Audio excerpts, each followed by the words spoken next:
My friend had given me mushrooms, and I was like, already had been drinking with Jen earlier in the day. And then, because Mark has the kids, he took them to see his parents. Drinking and mushrooms, we'll call that Marsala.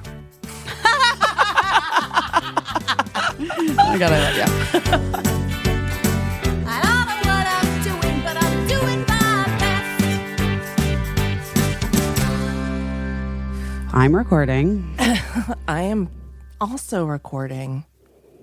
I see that. Hi, Caissie. Hi, how are you? I'm okay. It's good to see. Where did you just go? Oh, no, wait, there you are. It's good to see your little face. Aw, it's nice to see you and to be seen. How are you doing? Hanging in there. What a time. What a holiday season 2022. If you people might not know, do you want to let people know what happened the day before Christmas Eve? Yeah. Actually, when was it? It was, I guess, the 22nd of December. My mom suddenly passed away, which was the 22nd. That's right. Yeah. Not a great surprise. So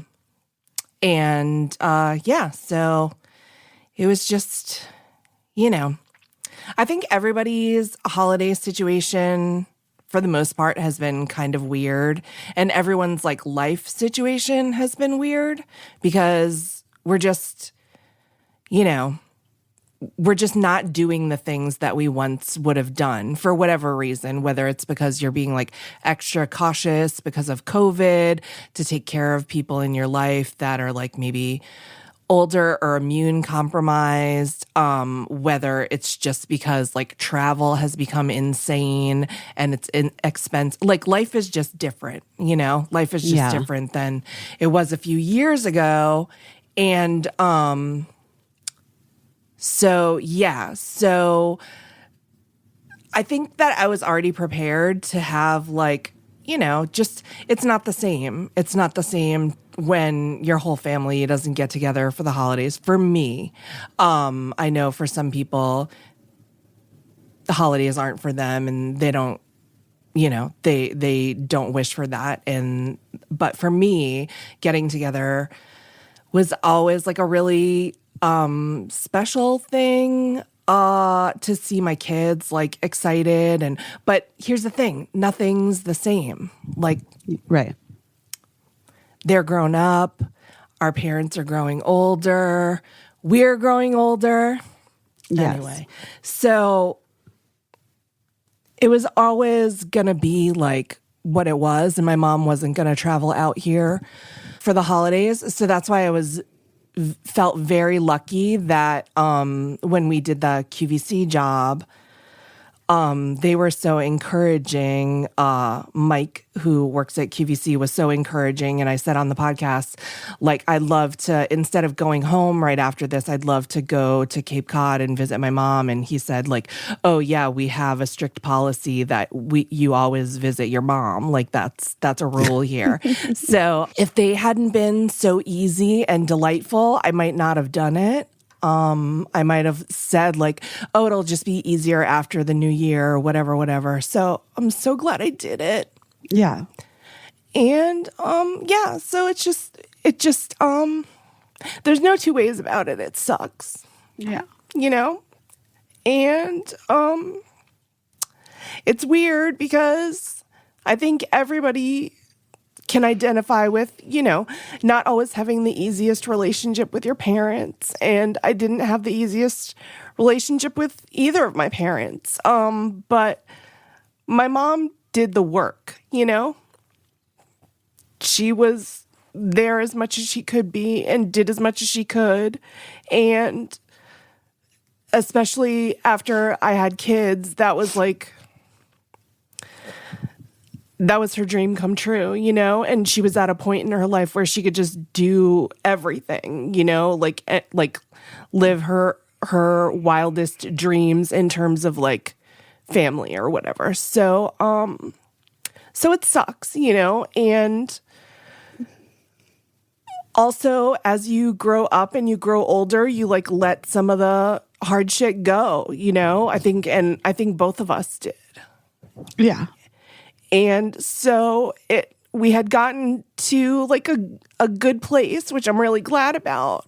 Of course. But, just, it's weird. And I'm sure those of you who have lost someone who was close in your life or whatever can identify with like just how stupid it is. Like how many times a day I pick up my phone to text her and say like, oh, the kids are doing this, or like, it's so dumb. Like I feel like I have been like going down internet rabbit holes, because that's a good way, not a good way. That is the way to like, it's okay.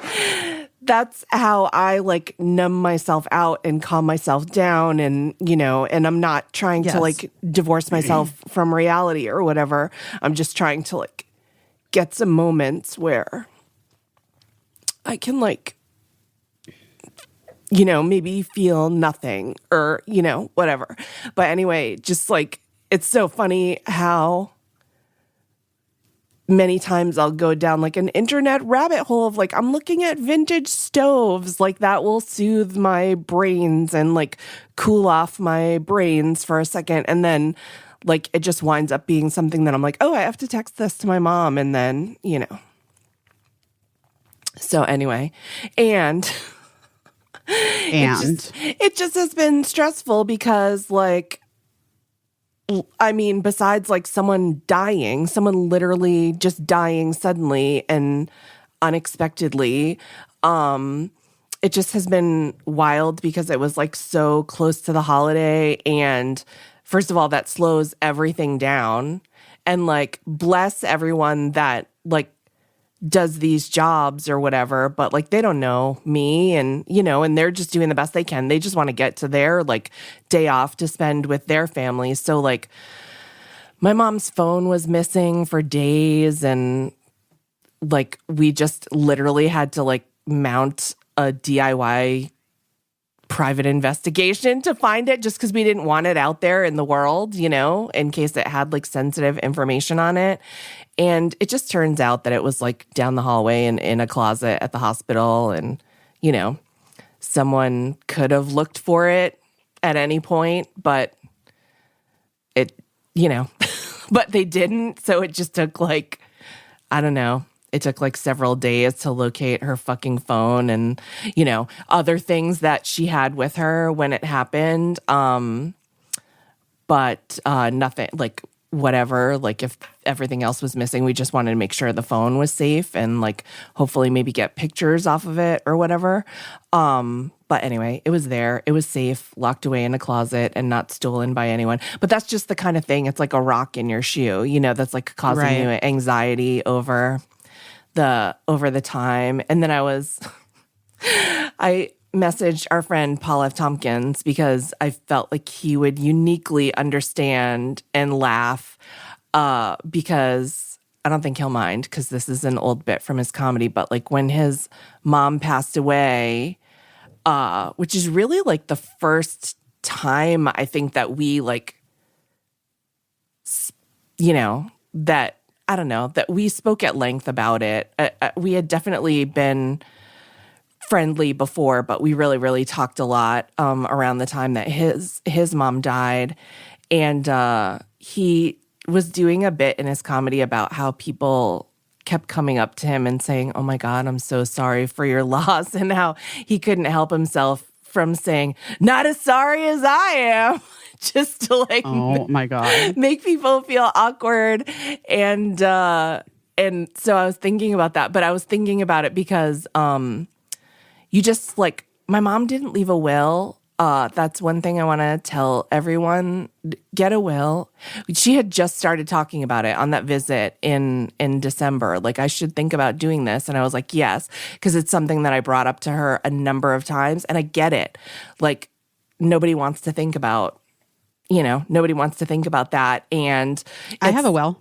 Oh, dude, that's good. I 100%. Yeah. But it was more because I was like, if Mark and I both die, like, right. It was like when the kids were really little. Right. Like, I felt like it was really important because I was like, if we both die, where are they going to live? Who's going to raise them? Right. Exactly. Yeah. We have to get all of our stuff updated, and this is really hammered at home.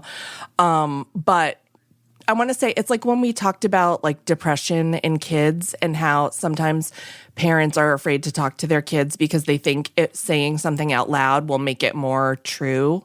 Right. It's the same with like all of this end of life stuff. Like getting a will doesn't mean that you're going to die in 2 seconds. You know, it just means that you're laying the groundwork for something that is an inevitable part of life, and, you know, and it'll make everything easier on everyone, and everything will go the way you want it to go. Hopefully, if you just lay that groundwork. But anyway, back to why I was thinking of Paul F. Tompkins. It just was like, we had to make a million calls, you know, like a million calls to like hospitals, and my mom was like a tissue donor, and so she had to go to like the donation center and then a funeral home from there, and it's like the holidays, and it's getting to be like Christmas Eve, and you know, some places are whatever 1,000 million phone calls to various places, and every single person would talk in exactly, I know if you've ever lost someone, you know the familiar tone where the person is just like, oh my gosh, I'm so sorry for your loss. And they're just talking to you in the most like hushed, gentle tone. And then every time the phone call wrapped up, they would be like, okay, thank you so much. Let us know if we can do anything else. And Merry Christmas! Like before hanging out. No. And I feel like they can't help themselves. No. And I'd be like, it was an exercise in like how do you match the tone of that? It was so weird. People reflexively say Merry Christmas at the end of a you phone too. call. Yeah. Uh-huh. It was so weird and like started to be funny. So, but that made me think of Paul. Just people like slipping in Merry Christmas at the end and being like, oh, I wish, probably, I'm assuming like at least half of the people are like, I probably shouldn't have said Merry Christmas in such a forceful way, or like maybe at all or whatever. But yeah, so anyway, that's what's going on with me. Well, and and we had COVID. for the first time. Yeah. Guys, come on. Amateurs. Come on. Amateurs. That sucks. It did It suck. all sucks. It did suck, but in a way, like, also, like, if you believe in signs or whatever, then you're, like, between what was happening with the airports and the airlines and COVID and weather. Yeah, like the doctor that called me from the ER, and I won't, like, get into, like, all the details, but, like, there was a moment where my mom was, you know, they weren't expecting her to make it, but she was still here. And I called my mother-in-law, and she was like, I'm going there right away. And like, you have to know my mother-in-law doesn't have a driver's license, doesn't drive. So she was like going to like get one of her other like neighbors to drive her because my father-in-law wasn't there. And, you know, and they're older too, you know, older than my mom. And so the doctor called me back to say, like, my mom didn't make it. And then I was like, my mother-in-law's on the way there. And he was like, try to stop her if you can, because it's like a bomb cyclone, like blizzard here. And just like, you know, I don't want her to be unsafe on the road. There's like literally no rush for any of this or whatever. But my mother-in-law was like already there in a few minutes. So, which made me feel like, eased my heart so much. And she's been great. Like, she's been like thanking me for allowing her to do these things, which is a way that I wouldn't think about it, but she's remarkable. I'm so glad that she's there. And, me too.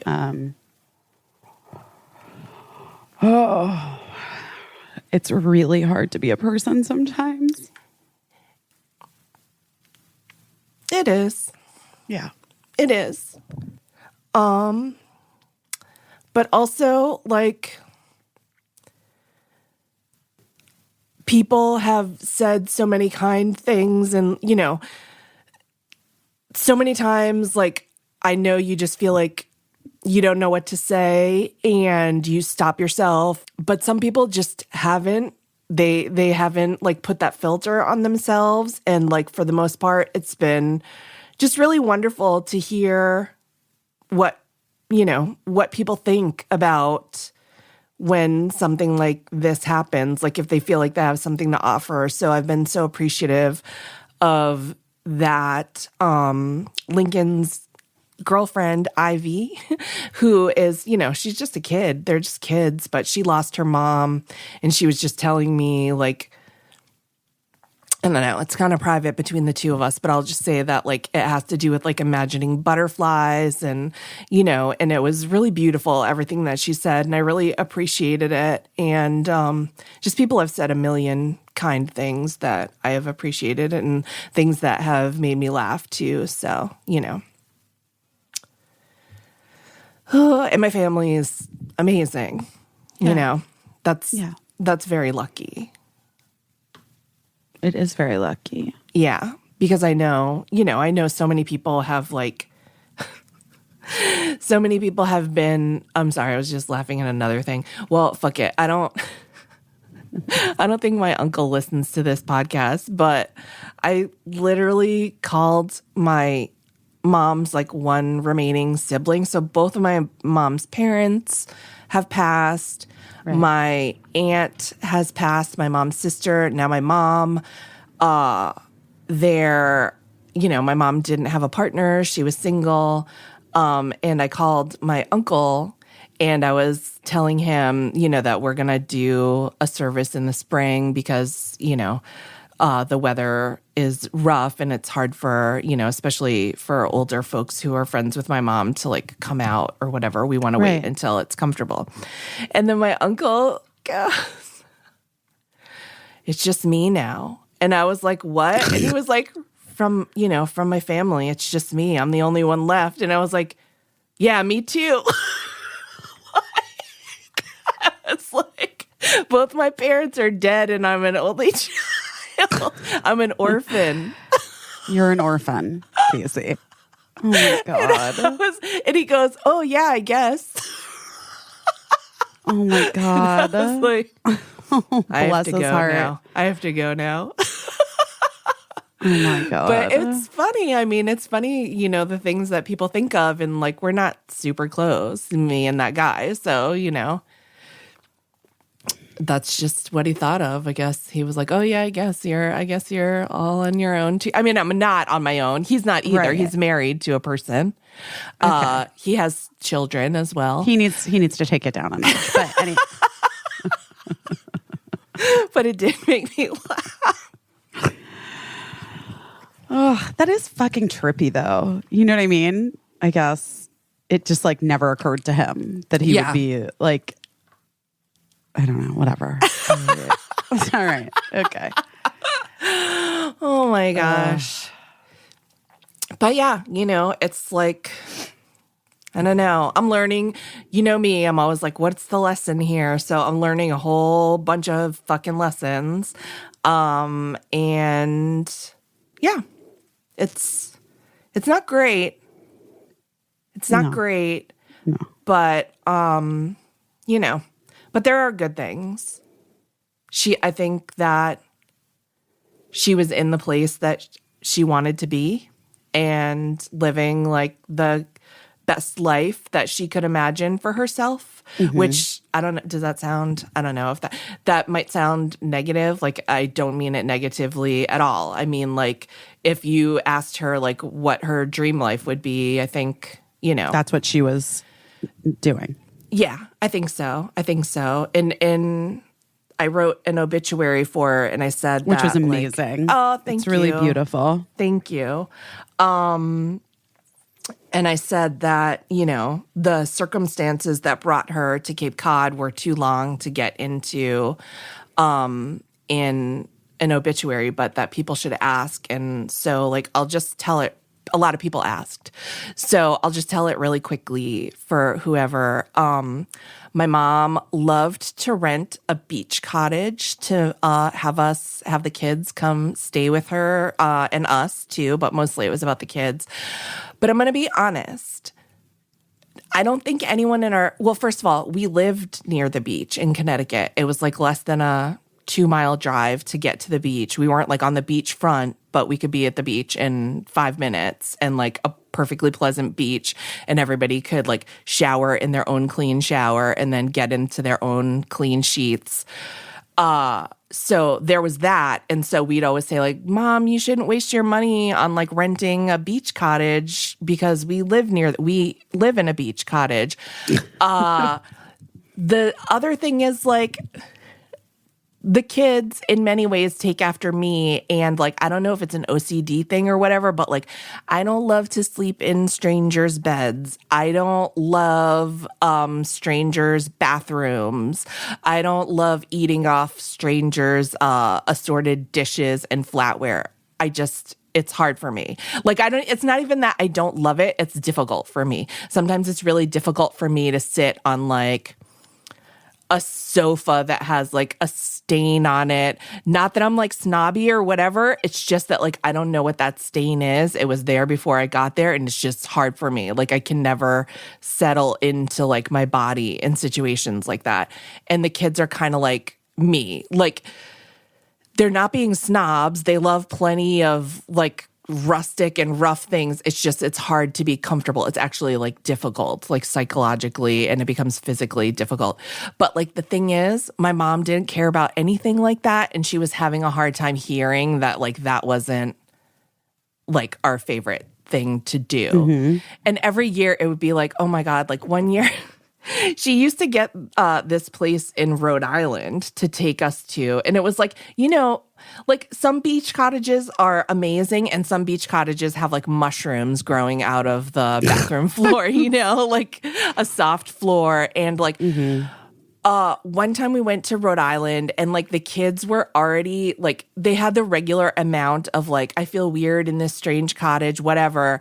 And then like, it was kind of like adjoined to another cottage, and this big family was there. And like the dad of the family was like weird and overbearing, and the kids were like, he feels threatening to us, and like he's really grouchy or whatever. And like they kept running into him like at the outdoor shower, and they were like, God. They were little kids, so they were like freaked out, and they were like, that guy's so mean, whatever, blah, blah, blah.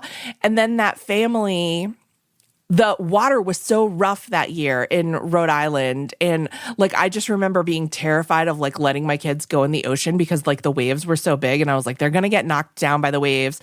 And I remember the kids were like, the water is so rough that it's like churning up the bottom of the ocean and like going into our bathing suits, and like it's sanding our balls, and we have like horrible ball rashes. Oh my God.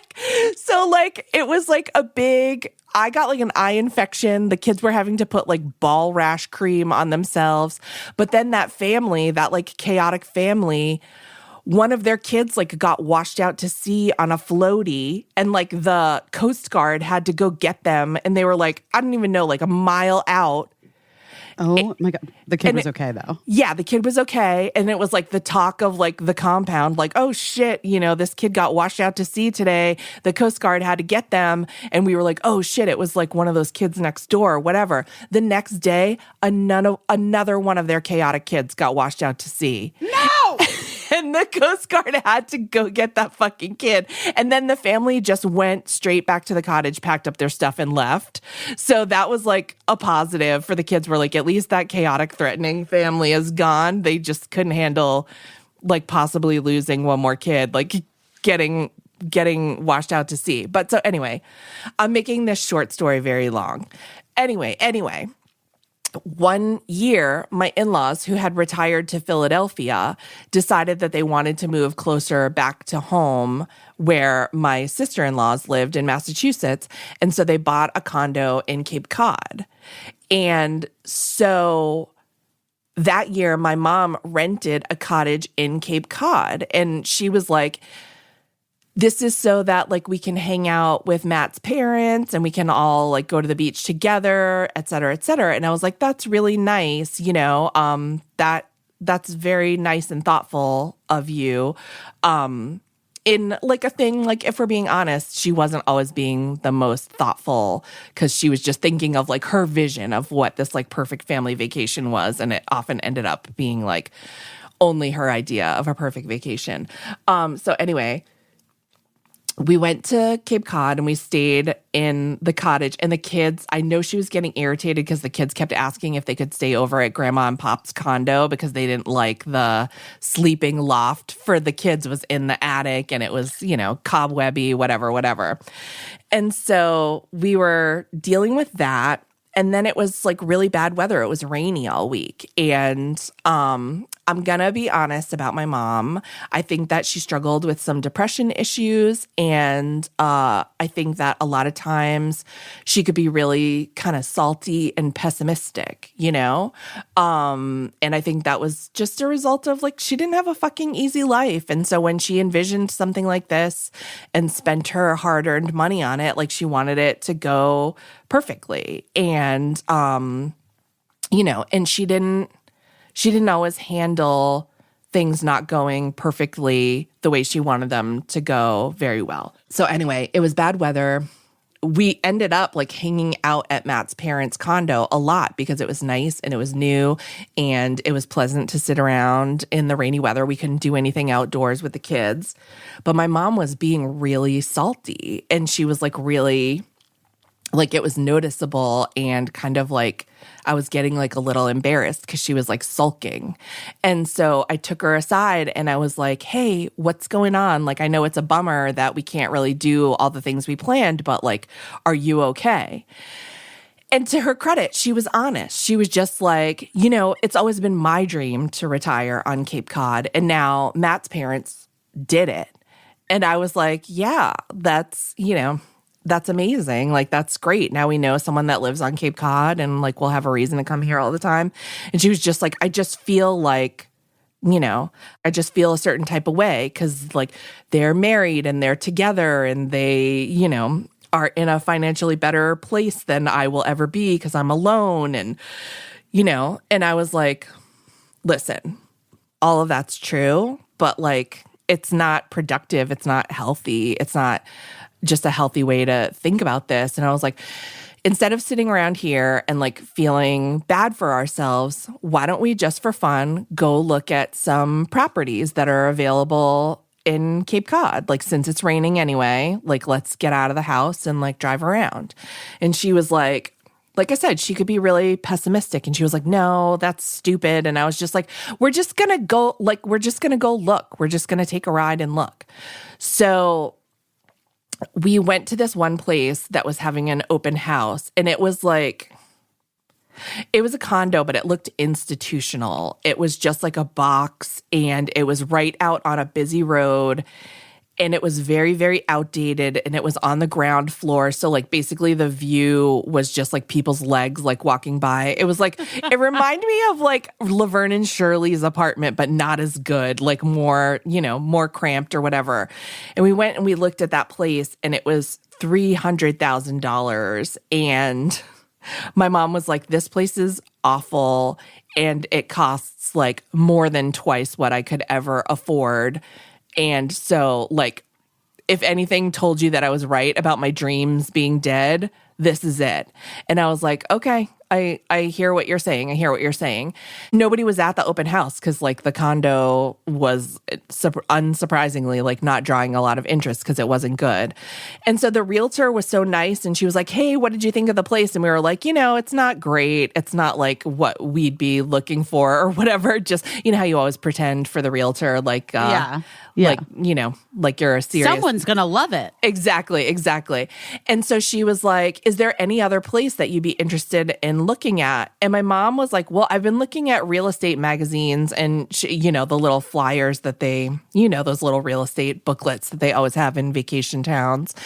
And she was like, there's this place in this old movie theater, and the realtor was like, I know exactly where you're talking about. She was like, I have the code to get into that place. Do you want to go look at it? And my mom was like, I mean, to be honest, just for the heck of it, if you don't mind, but like, it's never going to happen, like whatever. And I was like, let's just go look at it. Like, again, what are we doing? So we went and we looked at this place. And it's also just a condo. I don't mean to make it sound like, but it was charming. It had so much character. It had beams. It had like a living space and a dining space and like a decent kitchen that was reasonably updated. And it had a bathroom downstairs and it had 2 bedrooms upstairs and a bathroom upstairs. And my mom was like, this place is so nice and it's just making me feel worse because if that other place was $300,000, this has got to be like $500,000 or whatever. And I was like, yeah, probably that's how much nicer this place is. And so when we were done, the realtor was like, what did you think? And we were like, it's really nice. Out of curiosity, how much is this on the market for? And she was like, let me check. And then she was like, it's so weird. It's a short sale. The bank owns it, and they just reduced the price. It's like $125,000. And we were like, what? Because I knew that like my mom's condo back where she lived, like hours away, was like probably worth $150,000. So I was like, to me, like you could sell that place, buy this place and put like $25K into it, whatever. And she was like, yeah, it's $125,000. And my mom was like, but short sales are like impossible, right? Like they're impossible to get them. And she was like, I mean, sometimes they can be, but I think like that I know this bank and I think like that they'd be pretty motivated to do this pretty quickly. So, so it's like a steal. It's a total steal. And we were like, yeah, obviously it's a total steal. But then my mom, like the way that her brain worked, she was like, this could never work out because I'm still a few years away from retirement. There's no way I could buy this place and hold it for 3 years while I'm still paying my other mortgage back where my job is. And my mom worked for Department of Children and Families in Massachusetts. And so I was like, Mom, why don't you see if you could transfer here? Like transfer your job for the last few years. And she was like, no, because like I don't even know where the office is here. I've never worked with the Cape Cod office and like, and so I don't even know. It could be like on Martha's Vineyard. I could have to like take it wouldn't work. And so I was like, can I look through the drawers to the real estate agent? She was like, yeah, go ahead. I opened the drawer. There was a phone book in the drawer. I took it out. I looked up Department of Children and Family Services. It was literally busy across the street. No. Like just go down, hit the walk button, go across the street, go like 10 feet down. That was the office. And so I was like, Mom, it's literally across the street. You wouldn't even have to drive to work. And she was like, well, obviously everybody wants to transfer to Cape Cod. They're not going to have any like supervisory positions open. And I was like, well, the phone number is right here. Literally, why don't you just call and see, like, or see like how often they come up or whatever, like maybe we could work this out. And so she was like, like rolling her, like she taught me to roll my eyes. Like she invented eye rolling. So she called and she was like, hey, this is Donna St. Ange from, DCFS in Worcester County. I was just curious, how often do like supervisory, like social work supervisor positions come up? And like when would you expect, not that you can predict, but when would you expect to have an opening? And they were like, we have 2 openings right now. When could you start? When could you start? Like next week? And she was like, and I was just like, Mom, like, if ever the universe has pointed a million arrows at something and said, like, you have to do this, you have to do this. Like, the universe has never pushed anyone harder.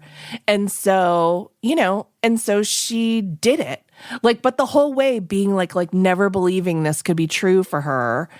And she got the job. She worked across the street from her condo for the last few years of her career. She made amazing friends on Cape Cod. She also like got out of her fucking house, which was like something that she wasn't doing when she was living back in the other place, like our hometown. Like, it was just too much. But there on Cape Cod, she was like getting out her camera and getting out and going birding and meeting people. And she just had like so many friends. And she was always such a talented like artisan. She was really good at like anything artistic, and she just became this really amazing photographer and learned a ton about photography.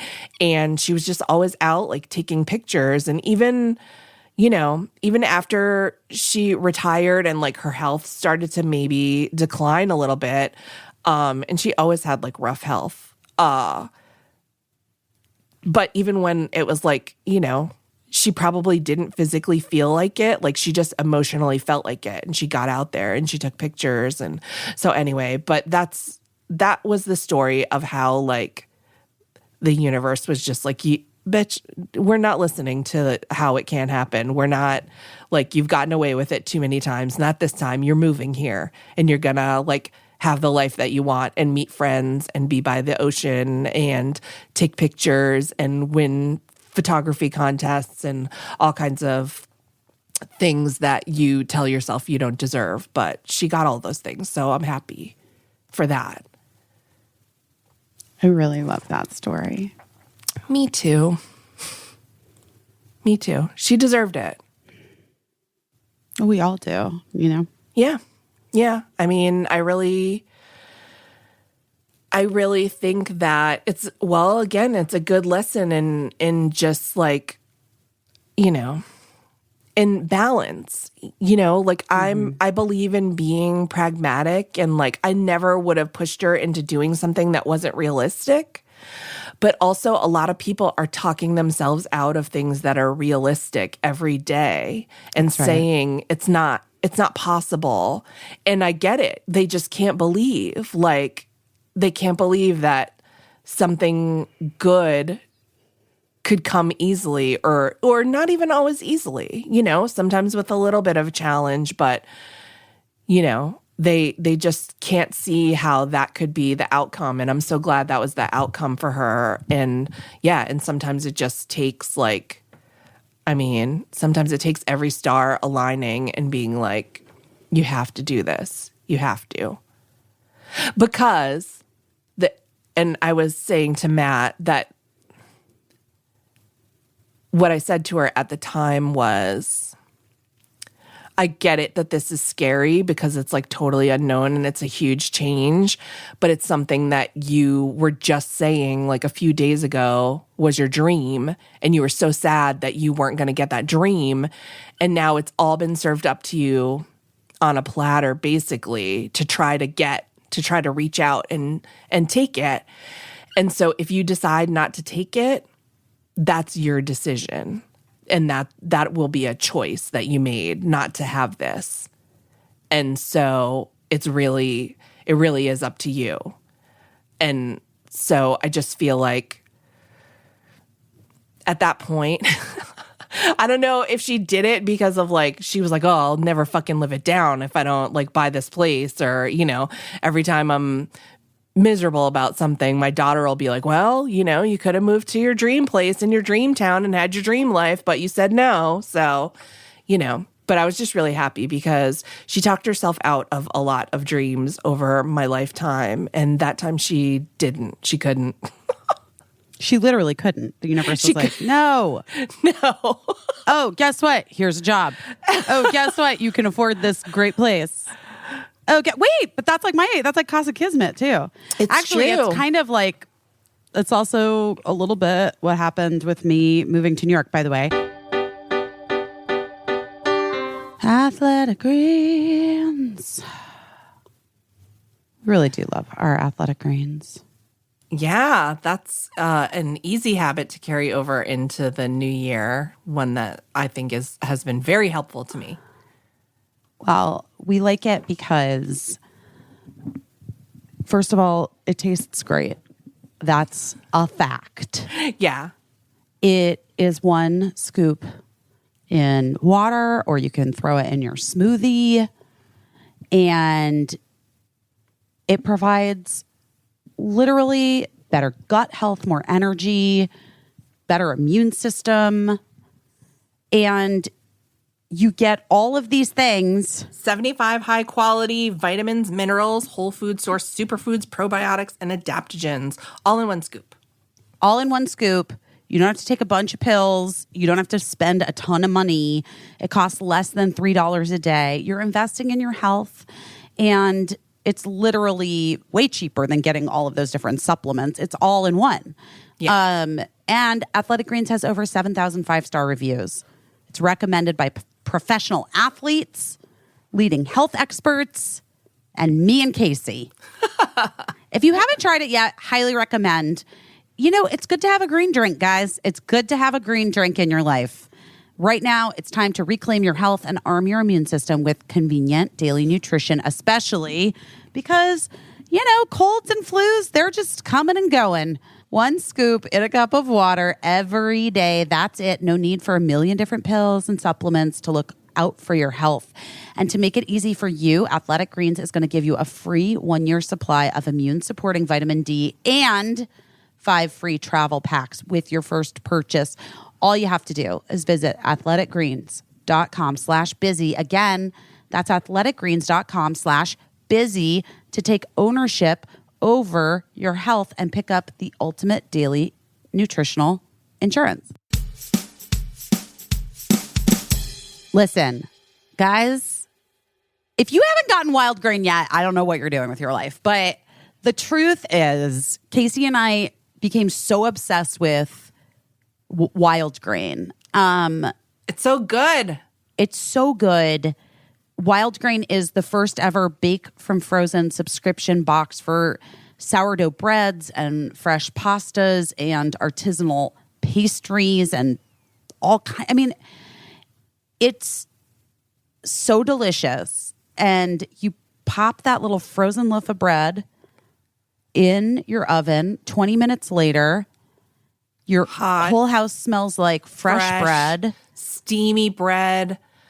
I have also, talk about New Year's resolutions. Also resolving to like make more soups because that's like a great way to get vegetables into your diet. And nothing goes better with like soup that you made than like fresh bread and butter. 100%. I made beef stew a couple weeks ago for Birdie and I, and like we had that fresh loaf of bread and butter, and it was just like really a delicious meal. That's living. It was living. Also, my kids love the fettuccine pasta, like the frozen pasta, and I love it is really because good. I know it's like ready really quick, and it's fresh and it's delicious, and we all love it. Guys, all you have to do to sign up is go to wildgrain.com/busy and choose what kind of box you want to receive and how often. It's very easy to reschedule or to cancel it or to skip it if you need to because you're going out of town. I'm obsessed with Wild Grain. Plus, for a limited time, you can get $30 off the first box plus free croissants in every box when you go to wildgrain.com/busy to start your subscription. You heard me. Free croissants in every box and $30 so off good. your first box when you go to wildgrain.com/busy. That's wildgrain.com/busy, or you can just use the promo code busy at checkout. Guys, get into the Wild Grain. You are going to love it. I just, as you were talking, I started to feel like really like logy. Oh no. But like I just started to feel like I'm going to pass out. And then I just realized that I fully didn't take my ADD medicine this morning. Like I didn't take my pills. So I feel weird. Here's my the thing. antidepressants and my ADHD medicine. Here is the thing. I am going to need to talk to the pharmaceutical industry. We need to make a Norplant type device for ADD meds and for depression meds. Oh my God, of course we do. Because like Because you know who forgets to take their fucking depression medicine? medication and their ADHD medication. People who are depressed and have ADHD. Exactly. Like it just needs to be in there. It needs to be in there. I also just feel so stupid. Like, see, this is what happens. This is literally what happens. Right. Like, I'm so dumb for not taking it. It's like, well, okay. But I mean, also. It's hard to remember. Look at Gina. Aw. Hi, Gina. She's so cute. It's hard to remember. Well, do you want to take your medicine? No, I don't have it here because I'm at Kismet. You got to keep a couple there. Wait, I maybe do have some. Okay. Wait, hold on All one right. second. Did you find some? I mean, I kind of was. I kind of did get sidetracked for like a second. That's how bad it is. Holy shit. Did you find any? I found some old... Oh, wait. Do I have the... No. My off-brand from Mexico. Oh. But I have... It's not the right... Dosage?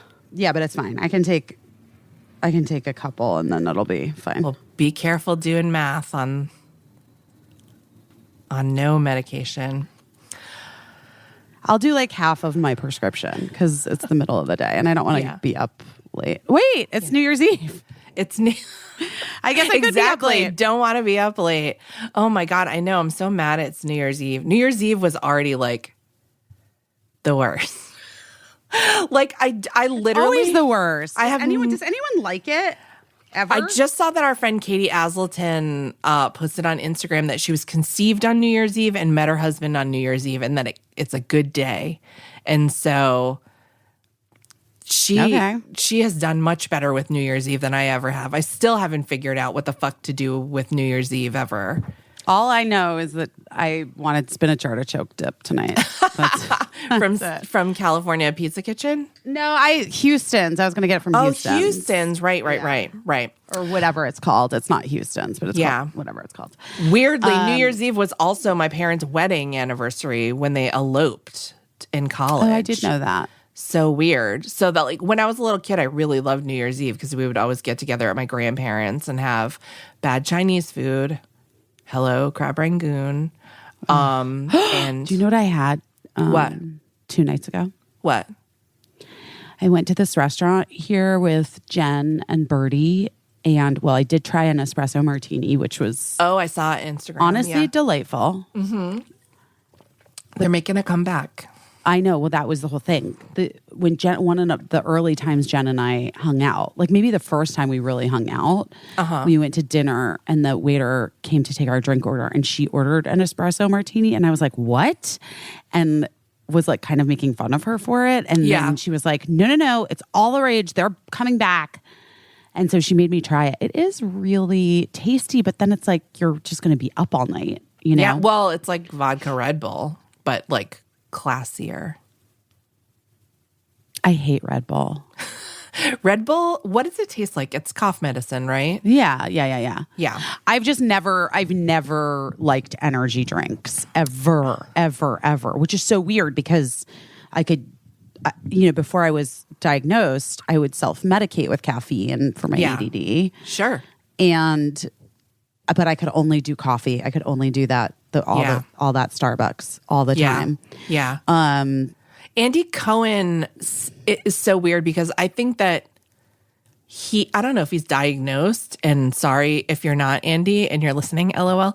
But he has ADD as well, but he always said that caffeine was too rough on him and he drank tea. And I was like, I wouldn't think that. What, like his stomach? I don't know. He just said that, like, no, I don't think it was his stomach. I think he said, like, coffee made him too jangly. And I was like, I wouldn't think that any caffeine would be any match for. No, I could. You used to watch me drink coffee. Yeah. It was like disgusting. I could drink so much caffeine. Oh my gosh. Sometimes I would drink so much caffeine and like it would be as if I hadn't had any. Because when you have ADHD, it's like it's like medication. It is, but that's what undiagnosed people with ADHD do a lot. They self-medicate, not even knowing what they're doing. Yes. I never realized that like the only way to feel normal was when I had like massive amounts of caffeine in me. Oh my God. Like when my God. brain would work. Or, you know, I used to say, because I would get all those sinus infections, that when I was on Sudafed, like Right. literally a pseudoephedrine, which is speed, which is how Yeah. you treat ADD. Right. Like the time, you know what I feel like the best is honestly when I'm on Sudafed. Oh my gosh. I just like can do work and get things done and focus. Interesting. I mean, I'm down to so little coffee now. It's insane. Like, I used to drink ginormous. Like, I would have 2 coffees in the morning, then get the train, go into New York City for work, and then get like the giantest iced coffee that they would sell at Dunkin' Donuts. And then I was like, I'm so like cranked out. Like, I'm being such a bitch. Like, Yeah. And like, I hardly even talked to anyone at that job, to be honest. I was just being a bitch inside my own head. And that was unpleasant for me. And I was like, I think I gotta cut back on the coffee. Yeah. And so I cut back to like 2 cups a day just in the morning. But like now in the pandemic, I decided that even that was like too much caffeine. So we started having half calf. And then I started taking a medication I told you a while ago that made me like not like coffee that much. So I have 1 cup of coffee in the morning that's half calf. And like, that's like so much of my personality is just gone. I have a half a cup of coffee a day. I'm officially a lightweight. Did you've tied your personality to your coffee consumption? So much of my personality was just like, I gotta get coffee, or I had too much coffee. Like, so much of what I said in the course of a day had to do with coffee. Yeah, I get that. I think that that's like, you know, Mark has a thing about food. Yeah. Like where is he? Well, and coffee too. You're right. And it becomes his whole personality. Like, where am I going to eat? What am I going to eat? Where's the coffee? Where's the good coffee? What's the good?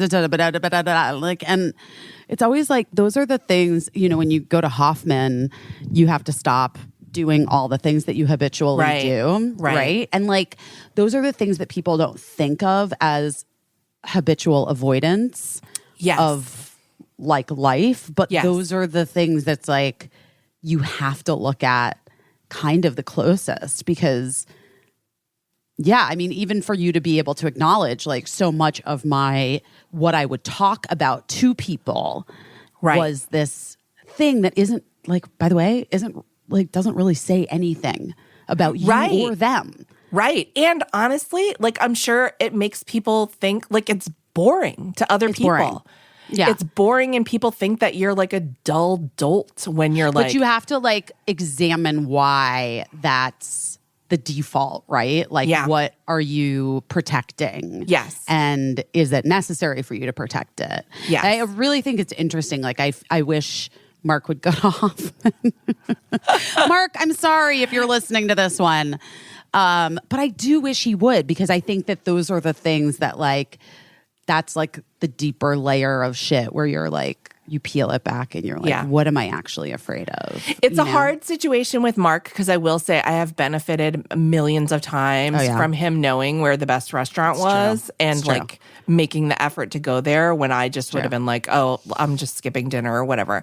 You'll turn around and he'll be holding like the best pizza in the city or whatever, you know? So I would be sad for myself to see that characteristic of him gone, but I would be happy for him if he figured out that like he felt more peace without caring about where the best pizza in the city was, you know?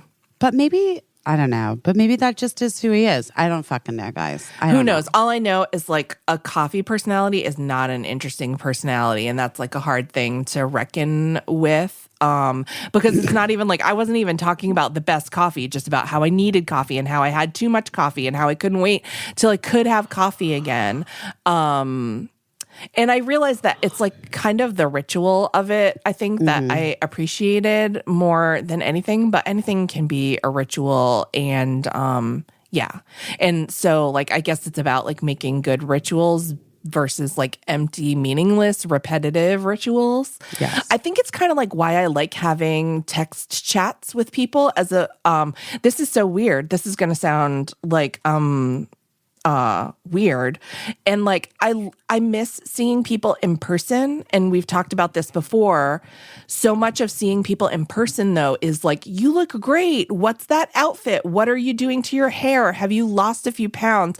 What are you doing? Are you and it just devolves into this like really shallow, and then it's just kind of ongoing. Like if you have a gathering with people and everybody has that conversation, then pretty much like the time is over by the time you're done having that conversation about like how everyone looks and what they're doing and, you know, where they've been or what, you know, where their sweater's from or whatever, all this like meaningless shit. But like when you have an ongoing text chat with people, all of that stuff is like, you're not asking because you don't know if the person looks great. You don't know if they lost weight or gained weight. You don't know if they're wearing a sweater or whatever. Like, so I feel like recently some of my best conversations are over text. And that was true with my mom, but also with like my real true friends. I like having conversations with them over text because all of the subtext is, you can't waste your time chewing the subtext. Not subtext. What's the word I'm looking for? You can't waste time talking about superfluous things. You're just talking about like real shit. Right. The inconsequential is like just pushed to the side. Yeah. Cause like you can't the polite, like, yeah, it's like the polite, like conditioning that we all have of like how to be a person and how to have conversation. Yeah. Just that's what's interesting. Like, I think I've told you this, like, I feel like my kids don't do that with other kids, like with their friends. Oh, that's interesting. Because I think there's so much of their lives has been online. Right. But like even when they see each other, when they talk, like it's like, I don't know, they cut to it. They cut right to the chase. All right. See, I can't talk. This is a disaster. This is a fucking disaster. That's disaster. Interesting. Yeah. And then, well, I'm also fascinated by kids, like how much more confident and like smart they are about the way they look in things sometimes. Like the fact that like kids know how to pose in photos. Like I just learned how to smile when I was like 24 years old. You know what I mean? Like I learned how to like they've gotten immediate feedback. Exactly. Yeah. I'm used to like taking a picture at school, getting it back 6 weeks later and realizing that like my top lip was curled under and stuck to the top of my teeth. And there's if you're Cricket and you're just like, I'm not ever going to smile. That's my thing. I'm never smiling in a photo. Oh my gosh. I don't really smile a lot in photos either, unless they're super candid and I wasn't aware that it wasn't being taken. But it is because like how many times like I got a photo back from the photo mat and was like, oh, I did it again. Top lip curled under, teeth yeah, like that, like a marionette. I don't know what is that smile. It's not great. Like it's not a good one looking. I don't know. I don't know what, but like it used to take us weeks to learn that that's what we looked like. And they just know. They just know. Why were school photographers not telling us that we were doing that? I think they tried. Or Probably. Also they were so stoned. Fuck it, yeah. They didn't give a fuck. Eli is still scarred from, I forget what, it was a high school picture. He's not scarred, but he does bring it up. So, you know. But it was his high school picture, but not a senior portrait. It was the one that you still got taken in school. And the photographer set him up sitting a certain way. And he was like, actually, can I face the other way? Because that's my better side. And she was like, you're high maintenance. Oh my God, that's hilarious. And he was like, excuse me for wanting to take a picture from my better side. Also, though, I'm so like that he had a better side at 15 is wild. I like still don't know what my better side is. I really don't. Well, wait, maybe I do. I don't know. Do you know? I feel like I know because, well, I mean, in as much as I could believe this person, but when I got my nose pierced, she told me what she felt was my better side because she was like, you want to like, you know, you're putting the nose piercing where it is. And then, so that's your better side? This is, according to her, my better side. I mean, they're both, whatever. It's fine. I'm no Mariah Carey. What does that mean? Well, she has like a side that she likes to show. Oh. Okay. Yeah. Barbra Streisand as well.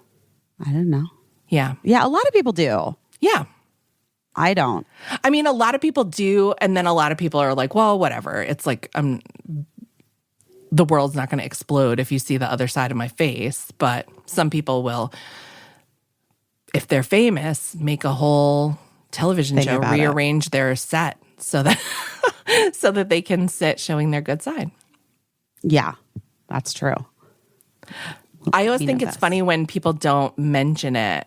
Like, people just know, like, you know, but I'm like, I would just say, if I was super famous, I'd be like, oh, I made you switch the set around because I want to show my good side that the nose piercer said was my good side. So that's why we're sitting like this.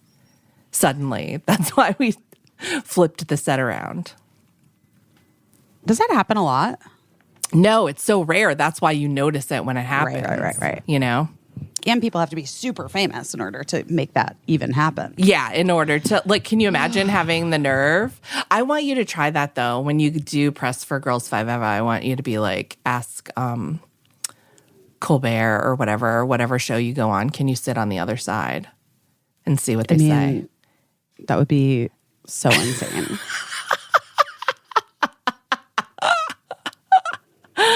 I mean, I won't do that. I know, but it would be funny just to it would be funny to hear how they would react to it and what they would say in telling you no, that was not possible.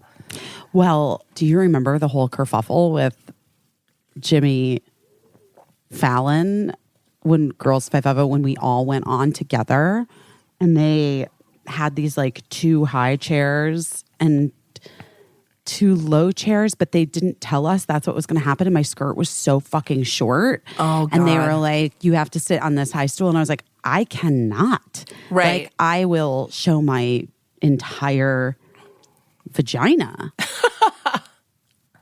If I do that, like, I can't do that. And then they were like, it was a whole kerfuffs. Oh my God. Well, that was a huge They thought I was high maintenance. It was a huge and part I was of my like, I'm not. job at Watch What Happens Live, just to be like Vagina watch. On the headset, being like, okay, her vagina's showing. I've seen so many housewife vaginas, more than like a gynecologist to the stars. Just because, like, you know, a lot of short dresses and not a lot of undergarments. Yeah. Never borrow a dress from a housewife. That's what I'm going to say, because there's a good chance she didn't wear underwear in it. Wow. I don't know. I'm just saying the housewives of, say, 5 to 15 years ago. Anyway, yeah. So that's all what's going on with me. You might have seen on Instagram that I just want to shout them out, even though it's kind of like he's on vacation now. But the nice people at the Santa Connection connected me with Santa Claus, who made a house call a couple days after Christmas so that my kids could get their annual photo with Santa Claus, which they've been doing for the past 24 years. I think this is the 25th picture. We have a family album of all of them. And so Santa came by and he was so nice. And I just wanted to shout out the Santa Connection, which is who put us in touch. And they're wonderful. I love that there's something called the Santa Connection. They're wonderful. And if next year when you're celebrating Christmas and you're having an event and you'd like to get in touch with Santa and hope, maybe he could make it to your event if he's not too busy, reach out to the Santa Connection. Well, I think it's a hot tip. I'm grateful for it. Rocket Money. Managing your budget better. Oh my gosh. Rocket Money. We love you. We love Rocket Money. Formerly known as Truebill, is a personal finance app that finds and cancels your unwanted subscriptions, monitors your spending, and helps you lower your bills all in one place. Who doesn't need that going into the new year? We all do. Just hit the reset button on your finances and get rid of those things that you forgot that you were subscribed to. I mean, over 80% of people have subscriptions they forgot about, like streaming services that you download just to watch one show and then the show's over, but then you're still paying for it every month, or a free trial, or it's like you've run out of articles. So you sign up and it's like you have to remember to cancel it and you forget to cancel it. Right. And then you've been charged for the last 5 years, or literally like a violin rental charge that I didn't remember I had and was being charged for literally 4 years. Oh my God. For like one of my kids' violins. Whatever. It doesn't even matter. The point is, Rocket Money found it, and they quickly and easily identify the subscriptions for you so you can stop paying for the ones you don't want. And they make canceling subscriptions as easy as the click of a button. You just find the subscription you don't want, you press cancel, and Rocket Money will cancel it for you. You don't have to wait on hold with customer service or, do tedious emailing back and forth. Guys, Rocket Money is the answer. Over 3 million people have used Rocket Money, saving the average person up to $720 a year. Guys, stop throwing your money away. This is the year. Cancel unwanted subscriptions, manage your expenses the easy way by going to rocketmoney.com/best. That's rocketmoney.com/best. rocketmoney.com/best. Are you ready for a New Year's reset case? I sure am. Well, you know what I love? Tell me. I love Sakara because I love Sakara's organic meals that are nutritionally designed to support your goals so you can get the results that you want in the new year and beyond. And another thing, they're very delicious, which makes it that much easier to commit to yourself. They are very delicious. Yeah. I mean, listen, we can make 2023 the healthiest year yet. We really can. You deserve it. I deserve it. We all deserve to have an amazing year. And Sakara makes it easy and delicious. Sakara delivers science-backed, plant-rich nutrition programs and wellness essentials directly to your door. Their ready-to-eat meals are nutritionally designed to deliver results from weight management and, eased bloating to boosted energy, clearer skin. You literally will glow from the inside out. I'm telling you. I love Sakara. I've returned to it again and again and again. And right now, Sakara is offering our listeners 20% off their first order when they go to sakara.com/best or enter code BEST at checkout. That's Sakara, SAKARA.com/best to get 20% off your first order. Sakara.com/best.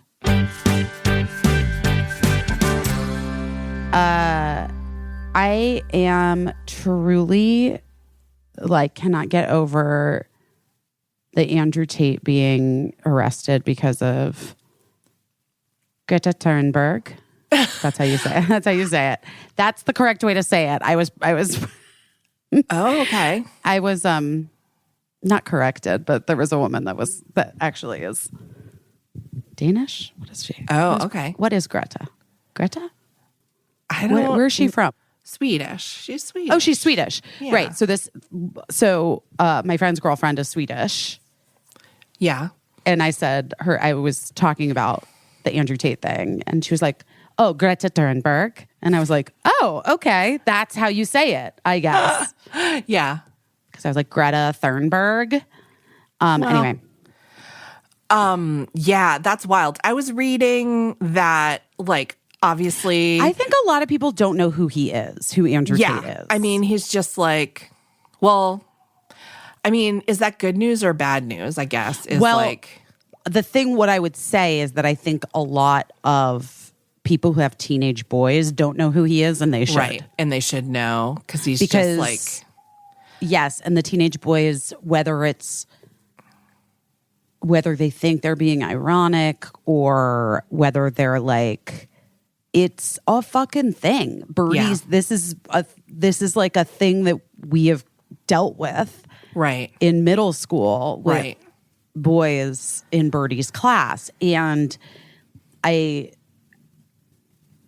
obviously have a kid who's just so vocal about when they see like injustices and like hate speech and and then also like Birdie explained to me who Andrew Tate was like a year ago. Right. And I did a small deep dive and was like thoroughly horrified. Yeah. But yeah, like a lot of the boys in Birdie's class like talk about him like he's cool. Right. And I don't know if their parents are aware. Right. So like, yeah, there's this class of like internet kind of star that I guess, is that what Andrew Tate is? Like he's famous on the internet. So I mean, he was kicked off of most platforms, I think. Yeah, he's like a social media personality, but he was also like a kickboxer. I was gonna say I was like, he's a wrestler or kickboxer or something like that. Yeah. Former professional kickboxer. He's literally like Tom Cruise in Magnolia. Yeah. Yeah. Only like more disgusting. Yeah. So if he's that's like possible. Yes. Like Tom Cruise's character in Magnolia. Right. Exactly. Because he had these like paid courses about masculinity, I think. And and part of his whole thing is that, like women are property and you take what you want. Right. And like he had claimed at one point, Birdie showed me this video like a year ago where he was talking about, I think, like why he moved to Romania was because rape was legal there. Like it was like, it's so vile. It's beyond horrendous. Yeah, it's not good. And yeah, so I guess it's like one of those people that you might not be aware of, but your kids could be like mainlining his content. And so he and Greta Thunberg, or Thunberg, how we were all saying it up until a minute ago, had like a little exchange on Twitter where she kind of burned him. I mean, she really roasted him because he was like talking to her about how many cars he had and he didn't care how much fuel they used or whatever. Right, yeah. And you guys are probably all aware. It's worth like looking into if you're interested. But then he made a video that a lot of people are saying is the reason why he was then arrested by Romanian authorities for like sex trafficking, right? Or human trafficking. Mm-hmm. I don't know.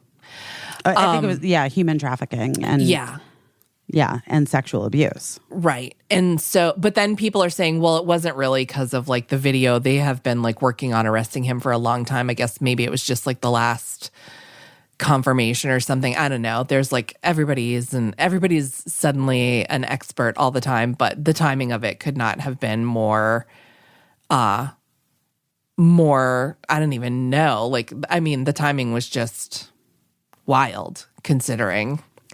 People thought that he made a video response to Greta that had a pizza box in it, and people were saying like it was the pizza box that led Romanian authorities to like realize that he was in Romania, and then they went in to arrest him. But then other people were like they were working on that arrest for a long time. So who knows? But it's a good story. I like the pizza box story, and I like giving Greta credit for taking him the fuck down, helping take him down, and hopefully he will actually, pay some consequences for what they're saying that he did, because it's horrific.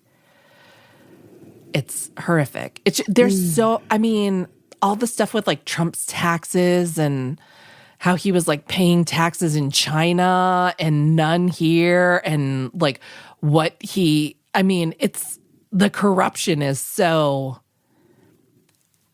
it's so thick. Flagrant. It's so flagrant. It's very, very flagrant, very thick, dense, heavy corruption. It's heavy corruption. And I'm just like, what is happening? What is happening? It's weird. Yeah. Yeah. It's a weird, ugh. It's a weird time. It's a weird time. Yeah. And then I'm like, Barbara Walters died, but Donald Trump lives. People have things to say about Barbara Walters, obviously. Like, a lot of people are celebrating her, and a lot of people are saying, like, I had a difficult time with her, and bringing up, like, old clips where they feel like she maybe went too far or whatever. I don't know, man. It's hard. It's hard to have a legacy, you know? Yeah. When you've been at it for so long, and like, obviously, like, at the time, people thought, like, yeah, that's what you do, you know? We think differently now. Here's an interesting thing. Have you thought about this at all? Is that, like, a lot of these things, I feel like, are younger people finding things and being like, hey, this isn't okay, like what happened back then or whatever. But right. You and I are like, that's how things were. You know what I mean? Like the standards of what is okay has changed, and that's good. That's progress. But I don't know that we can like litigate what happened in the past, or like, you know, or dismiss someone's legacy or what, or like their accomplishments or whatever, because like it's really hard, because some things that some people did in the past are so unconscionable that you can't like forgive it or gloss over it. Right. But like, when someone was just is like lets them off the hook, but when someone was working within the parameters of what like journalistic standards were at the time, I don't know. You know, like, had there been an internet back then, maybe it would have been different, but like, I don't know. Like, the truth is, Barbara Walters like broke a lot of barriers, and for women that wanted to do that career. But also, you don't get to that place without being like a fucking tough person, and you don't get to that place without pushing it sometimes, and maybe pushing it too far sometimes. So, yeah, I mean, I know what you're saying. There was this tweet I almost posted on Instagram talked about it on Instagram, but then I was just like, I don't need to do this right now in my life. But there was this tweet that was like, millennials grew up thinking that, or like being told that Bridget Jones was overweight, like that's why we're all fucked up. And then somebody else was like, on America's Next Top Model, this was supposed to be the plus size model, you know? Yeah. And, you know, when I did the movie White Chicks, like it described my character. I was the fat girl. Right. In like, that's how it was described in the script. Right. And like, yeah, okay. Like, yes, these things are true. Like in the late 90s and the aughts. Right. Early to mid to like last year. Yeah. Like whatever. But you know, yes, like let's be aware of it, but also it's progress. You know, like we've made progress. We have to be grateful for the progress that we've made, I guess, is my point. Yeah. Yeah. I don't know what I'm saying. I don't have any drugs. It's just in my system. it's like it's an interesting vantage point to be alive where you've seen both. And like, yeah, we've made progress. I'm glad for the progress. Like, are you talking specifically? Because I don't know. I haven't done any Barbara Walters deep dives like into what people are saying. Like, did she do interviews and stuff where people are like, she asked misogynistic questions? Yes, you know what I mean? Like that kind of thing? Yes. I mean, okay. Well, guys, I don't know what to tell you about that. You know what I mean? Like, I don't know. Yeah, I think that if we're going to be glad that we've made progress, I think we also have to like acknowledge and be more settled about the fact that we had to progress from somewhere and that exists and it's out there. And like, let's not like twist ourselves up maybe over something that exists and is out there, like just, you know. Totally. Yeah, it's interesting, but then, you know, a lot of other people are just like, you know, it's always weird whenever anyone dies where people are just like, you know, but what about Vivian? this? We lost Vivian Westwood. Yes. Pele. Yes. The first the big soccer player. Yeah, big I don't know soccer anything star. about Pele, but I just know that he was like a legend. And then Barbara Walters. Yeah. Yeah. Threes. And like Vivian Westwood, who I love as a designer, the first thing that I thought about was like, oh, remember when she said that? She was anti-Hillary Clinton. Yeah, yeah. And then I was like, oh, such a bummer. But I didn't, to my credit, I didn't tweet like R.I.P. Vivian Westwood. You really made me mad that time you said that shit about Hillary Clinton. I just looked at her purses online because I love me a Vivian Westwood purse. I'm so tired now. You guys, I'm sorry. This podcast is such a fucking downer for the new year. It really, what do we do? I mean, it's New Year's Eve. What do we do? By the time people are hearing this, it'll be past the new year. And I'm hoping that maybe people will just be like a little bit as depressed as we are at that point. Okay. You know? Okay. Because like did Paris Hilton like announce something that I thought I saw this thing where she's like, I'm going to break the internet tomorrow, but then I never saw what it was. That's not a good sign for if you're going to break the internet. If you're going to break the internet to have people not have noticed. She released a new version of Stars Are Blind.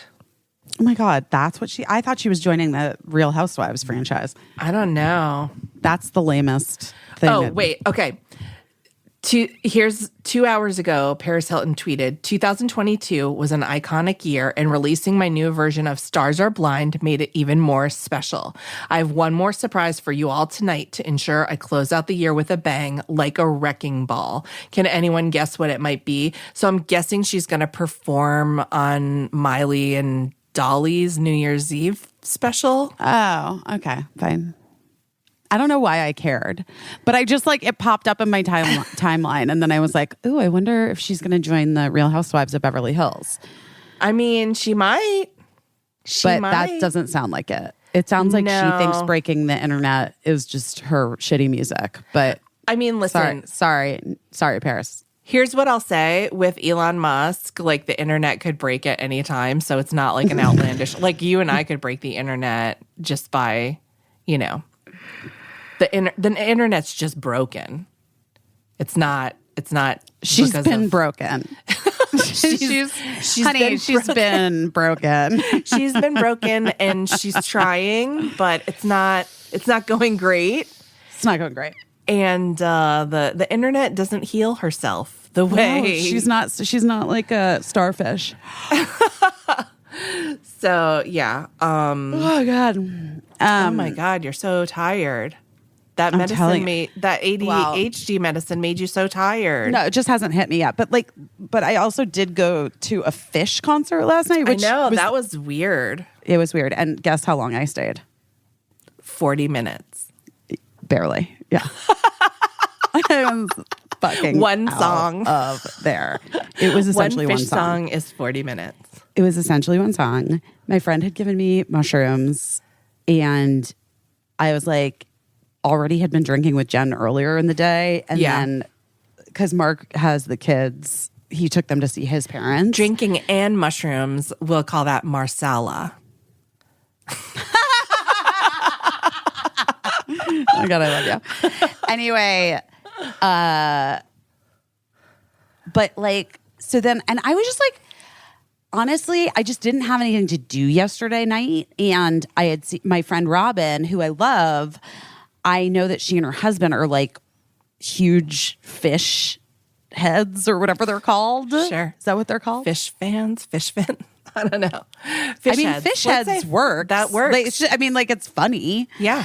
And when I tell you, don't know a song by Fish, don't know like who they are. I just knew that like when I was young, I thought they were like a Grateful Dead cover band is what I thought they were. Right. When I was it's just, there's a lot of crossover between their fandoms. fan base. Okay. Yeah.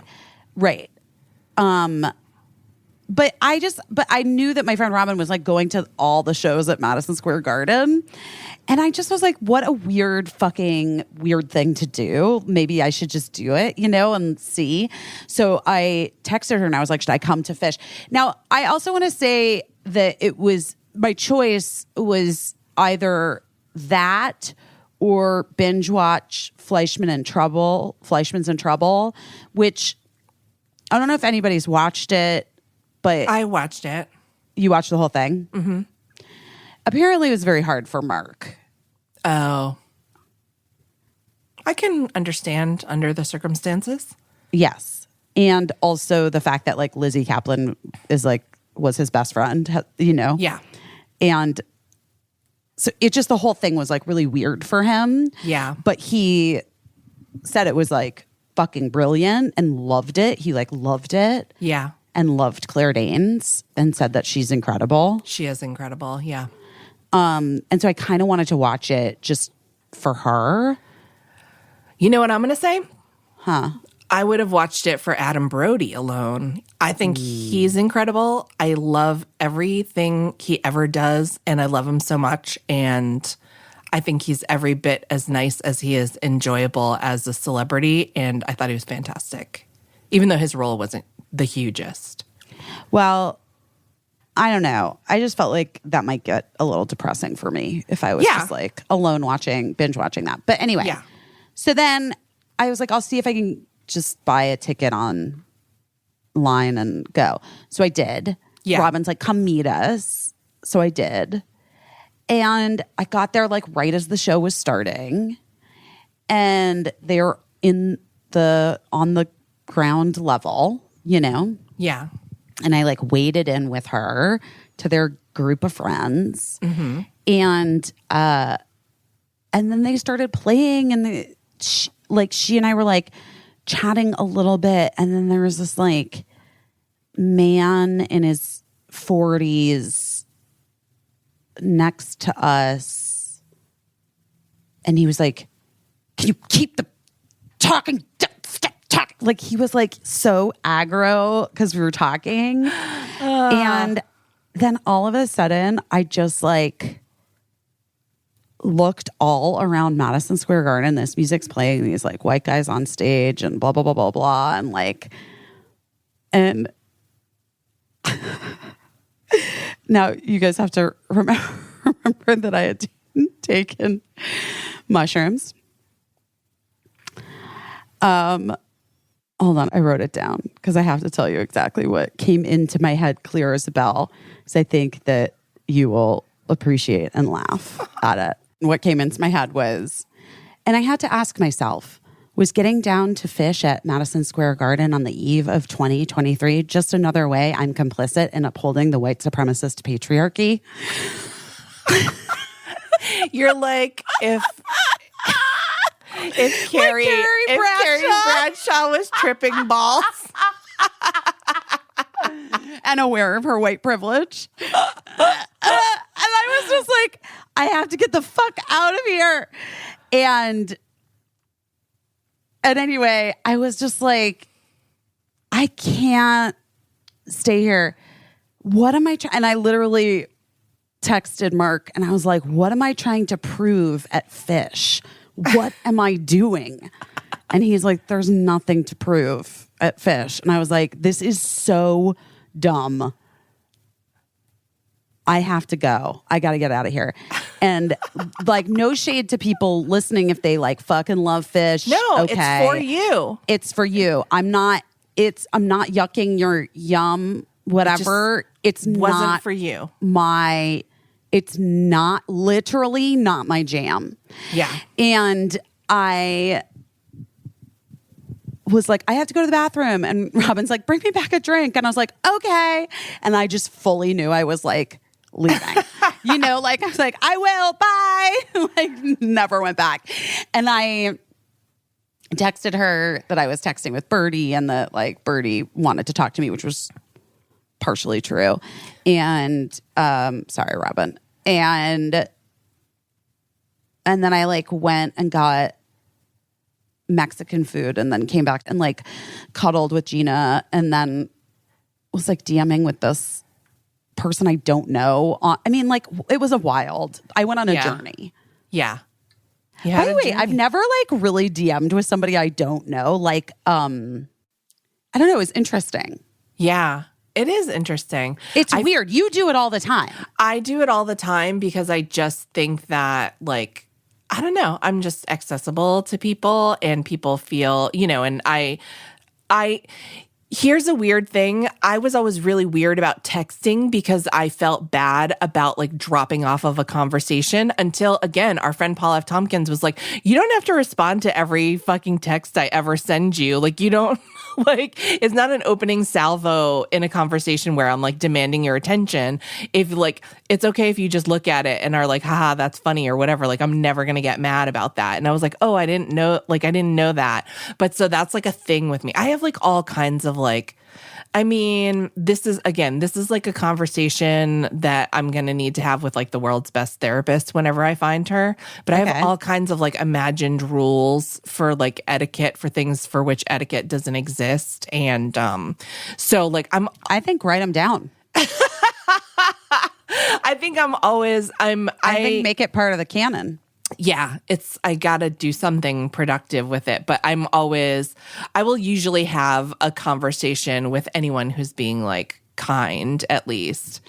Yeah, it was just funny. ZocDoc. You know how much we love you. We sure do. Thank goodness for ZocDoc, especially because you can use ZocDoc anywhere. Yeah. Not even in like the place where you live. Obviously, it's very useful in the place where you live because you can find high quality doctors, real patient reviews, thousands of medical professionals. You can find out immediately if they take your insurance, when they can see you. It's all there. It's all there, I mean? and it's so easy because listen, I know what it's like. I know that you are like me and you saw something on TikTok or you have like a symptom that's been bothering you, and instead of doing what you should do, maybe you get online and search your symptoms, and next thing you know, you're like down a rabbit hole of like worrying and self-diagnosing. Yeah, self-diagnosing, and worse, like sometimes even self-treating with some ideas that maybe aren't necessarily, good. So, Right. You don't need to do that. You don't need to like let your imagination run wild. Just download ZocDoc, get an appointment with an official doctor who can tell you what you're actually looking at and then help you treat it. ZocDoc is the only free app that lets you find and book doctors who are patient reviewed, take your insurance, are available when you need them, and treat almost every condition under the sun. Guys, I've used ZocDoc so many times. They have come in handy more than I can tell you. Go to ZocDoc.com/doingherbest and download the ZocDoc app for free. And then you can find and book a top-rated doctor today. Many are available within 24 hours. That's ZocDoc, ZocDoc.com/doingherbest. ZocDoc.com/doingherbest. caissie.com/doingherbest. Then I also, I was texting with you. You sent me that song. I was crying. I loved that song so much. I'm glad you liked it. The song that we're talking about is The Whole of the Moon by the Waterboys, which Busy had never heard, but we were just talking about how having big ideas is a huge part of your personality. I think it's also a huge part of my personality, and how sometimes that's difficult for other people. And I think that's a reason to love somebody, their big ideas. You know what I mean? And so it's weird when I rationally recognize that sometimes it's difficult for people to be around someone that has these huge ideas. And I get it, but it's almost like they're speaking a different language that I don't understand, because I think that I love people with big ideas. I think that's a reason to love them. Yes. I would love to find somebody who loved that about me. You will. I think you do, and Gina does. That is true. And I think a lot of your friends do. And as I was saying to you, and I hope you don't mind if I share that, I think it's once you love that about yourself, and I know it's hard, it's not a switch that you just flip or whatever, but I do love it about myself. I know. But once you just fully allow it to be yourself, and it just won't matter who loves it or who doesn't love it. And I think it's one of those things where it's fucking impossible until it's not. And there's just going to come a day when you're older, probably, and you're just oh, I don't fucking care. You know what I mean? Your priorities just are different sometimes when you wake up one day and you're older and you're just oh, this is what I care about now, and this is what I don't care about anymore. And your feelings won't be so hurt by people that don't understand you, because you'll be oh, they don't understand me. Poor them, but it takes fucking forever to get there. And it's such a fucking crime that it takes us so long to figure ourselves out and to figure other people out. Because it just, because it just is. Because how nice would it be if we just knew everything from the beginning, and we could be easy on ourselves and easy on each other, But we're just doing all this bullshit because we're tripping on things, and we can't mushrooms. A lot, mostly for me. Tripping on mushrooms is great, but when I mean there's a Prince lyric where he says, sometimes I trip on how happy we could be. And so when I mean tripping on something, I mean literally stumbling over something that you can't get over. And it's just yeah, tripping can be great, but tripping on something can be bad too. And I sound like I'm on mushrooms currently. I am not. But you know what I mean? Stumbling on something can be great if you can get over it, or if you can accept the stumble and recognize the thing for what it is. But sometimes it can just suck, and you just keep tripping over the same fucking thing. And you're yes, it's hard for me. What am I doing? I was in Mexico during the solstice, and, I like to take the solstice as my opportunity of thinking about the year and the new year and starting a new year. Yeah. And I was near Mayan temples. It was really cool. Oh, that's really cool. Cricket and I went. It was wild. I had dreams about it last night, actually. No, I didn't. Oh. No, I didn't. I had thoughts about it this morning in my energy healing that I went to. But I was trying to think of what I wanted to leave finally behind in this year. Is there a thing I can... And obviously, nothing's absolute, right? You make resolutions or declarations or whatever you want to call them, and with the knowledge that everyone is imperfect and everything that you sort of decide to put out there, like you will obviously, name of the fucking podcast, do your best at, right? Like leaving it behind. Yeah. But there will be like days and moments and whatever where maybe it, I mean, I guess if you have things like stop eating ice cream, I mean, you can like do that, you know? If you want. I mean, the only successful resolution I've really ever had is stop drinking Diet Coke. That's what I'm saying. Like if you pick something like that's not like sort of more theoretical, right. I think it's easier to stick to. Right. Yeah. So give up fake sugar, everybody, or do right. whatever, you know, whatever it is. You do or you don't. Yeah. I just kept thinking of the lyric from Sarah Beth Tomberlin's song 17. Did I tell you this? I don't think so.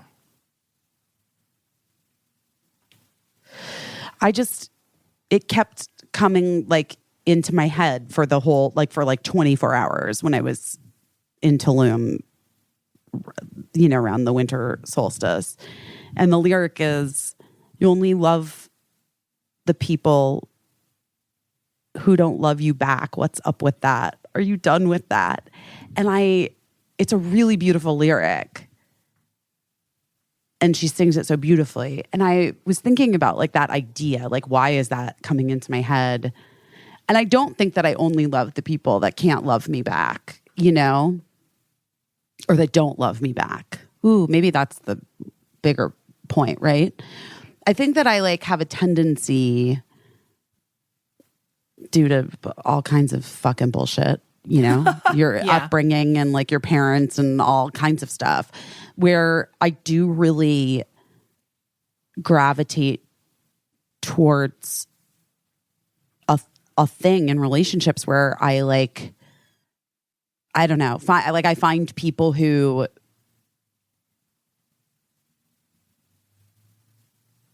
I am constantly trying to convince. Right. And, you know, the truth is, obviously, guys, like it's all in you, right? Like without self-love, like without me having my own love for myself, it's what you just said, you know? Yeah. The way that you stop doing that is you start like truly loving yourself. Yeah. But it's fucking hard because sometimes I feel like I get tricked. It's hard because, well, you're making me think of like, again, people have asked me for parenting advice a million times. And I always say that my best advice is everybody loves their kids. I like my kids, you know, and those are two different things, but they go together and they work together. And I think everybody loves their kids. A lot of people, I don't think, take the time to like their kids, and that means like getting to know them and see them as like individual people who are like independent from you in a lot of ways and being their own people, and like you have to like them as people, you know, and it works together because like part of the responsibility of making them likable was on me, you know, and how like I taught them as they were like, if I hadn't done the work that I did earlier, and if Matt hadn't done the work, it would have been harder to like our kids, but it was easy because, you know, because we helped them grow into people that are like our people, which is like so lucky for us. But I think that like on some level, like everybody gets it. You understand, you love yourself. Yes, I love myself. I love myself. Everybody's telling me that all the time. But like sometimes it's really hard to like yourself, you know? And I think that it's maybe like you could try to figure out why. You could try to say, well, like sometimes I do things that aren't likable. Well, that's everybody. You know what I mean? Like sometimes I do things that I'm ashamed of. That's everybody. But I think like at the root of it is like knowing yourself. And so that's why it made me so happy when you're saying like I ditched the Fish concert, because that was like a moment of like knowing yourself and being like, I was denying who I was when I came here, when I got this ticket. Like I came here with the best of intentions and like I tried it, But like in this moment, I know myself and I know it's not for me. And I'm 100% okay, like walking away from this and getting Mexican food and going back home. And you tried another new thing that you hadn't really tried and definitely wasn't for you, but you still tried it. And, so who the fuck knows? But like, those are all things that you do to like get to know yourself. You know what I mean? So I'm proud of you that you're doing those things. I also want to point out one other thing that I think like I've never heard you talk about this, and I'd be curious to hear if you ever thought about it or what you think about it. But we're talking a lot about having ADHD, and I think that a behavior of ADHD people is like a seeking behavior sometimes, like thrill seeking, And so a lot of ADHD people, or like adrenaline seeking, because adrenaline is probably like self-medicates you. Yeah. Okay. So I'm going to throw this out here. So like a lot of the typical things that you'll see, like if you read like the signs of like erratic driving and, I'm a crazy driver. Crazy driver. I do know. And like, these are things that we've talked about in our family a lot too, because like, obviously we have people that are going through the same things. And driving is always an issue of like, because it's really hard. Because again, it's like speaking another language. Like, I don't understand why you would drive that way. But I think it's because like that, like having your adrenaline on like high alert at all times. I don't know. Interesting. But what I'm going to throw out there with respect to relationships is that if people who have ADHD are like just programmed to sort of have riskier behavior or whatever, like it also stands to reason that any type of relationship where it's a sure thing and the person is 100% guaranteeing you that they love you and then they're never going anywhere and that you're the best thing since sliced bread is probably going to be less appealing to the way that your brain is wired than somebody who can't promise you anything, because that's a riskier proposition. And so that's the way that your brain is used to working. Mm-hmm. Your brain is used to like just existing kind of like in this constant state of, for lack of a better word, like peril, Mm-hmm. And so I don't know. I wonder that sometimes. I wonder if that makes it harder for people who have ADHD to be in relationships where somebody is just like, you will never have to worry about me. I will always be there. I will be your constant northern star. You know what I mean? Because like an ADHD brain wants to be like getting tossed around at sea a little bit, and like maybe in trouble, maybe not, I don't know. Have you ever thought about that? Do you think that's true, or do you think I'm full of shit? I mean, Caissie, I haven't been nailing it in the relationship department, so I don't know. I know. It's hard. It's so fucking hard to figure out. But I guess what I'm saying is that like, I see you trying, I see you trying. And I didn't even know what a boundary was until like a year and a half ago. And you're doing... I'm laughing and I'm crying, guys. Don't worry about me. I'm fine. You're doing great at boundaries. You know what I mean? And I think I'm doing okay at it. Like, I'm trying. I really am. I'm really trying. Yeah. That's all you can do. And like, you fucking keep trying every day. You keep trying every day. I guess, here's my New Year's resolution for you. Is when... I'm so glad. Are you allowed to do that? Are you allowed to have a New Year's resolution for your friend? Yeah, you should be able to do that. Want you to like know that like sometimes things don't work out if it's like a job or a relationship or a friendship or like a family thing or just anything. Sometimes things don't work out and it has fucking zero to do with you. And, you know, and even if you had been what you thought of in your mind as perfect, it might not have worked out. It might not have worked out. And even if you had been in your mind what you thought of as perfect, it would be wrong because you wouldn't be you. You know what I mean? Like, it's just, you just can't, all you can be is who you are when you wake up in the fucking morning, and you can try to do better than you did in the past and try to do better than you did yesterday.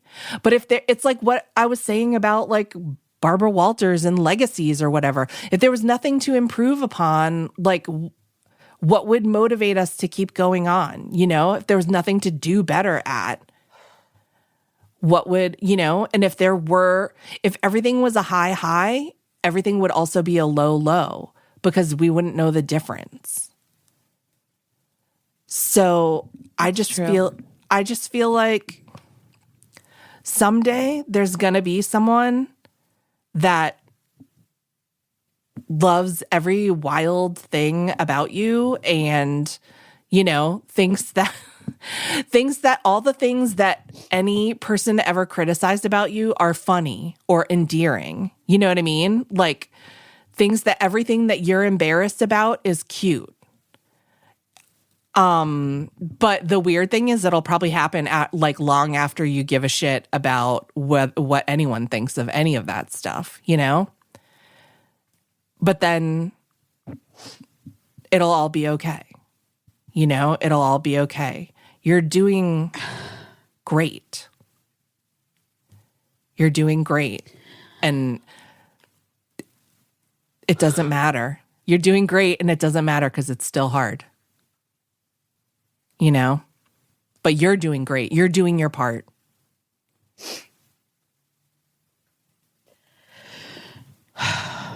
Do you know what I'm doing tomorrow? What? I'm flying coach to Sweden.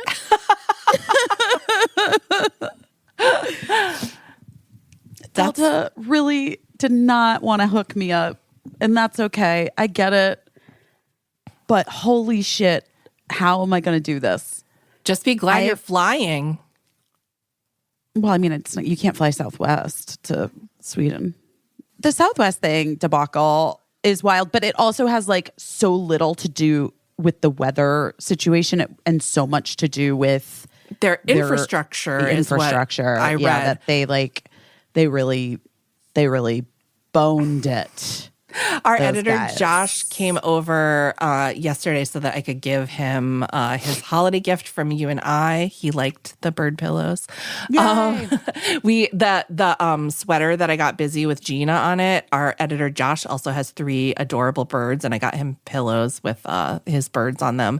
But anyway, we were standing in my driveway, and you know how I live at the airport, practically, airplanes land. 3 Southwest planes went over in the few minutes that we were talking, but we were trying to decide if it was 3 separate Southwest flights or if it was just one Southwest plane like circling around trying to figure out what was going on.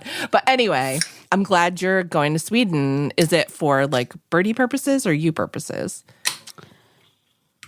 Well, technically both, kind of, but it was Birdie's. It was like a gift to Birdie from me. Oh, nice.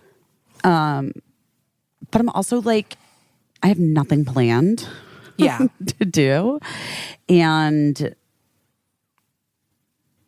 like, I think we're just going to chill in That'll Sweden. Be good.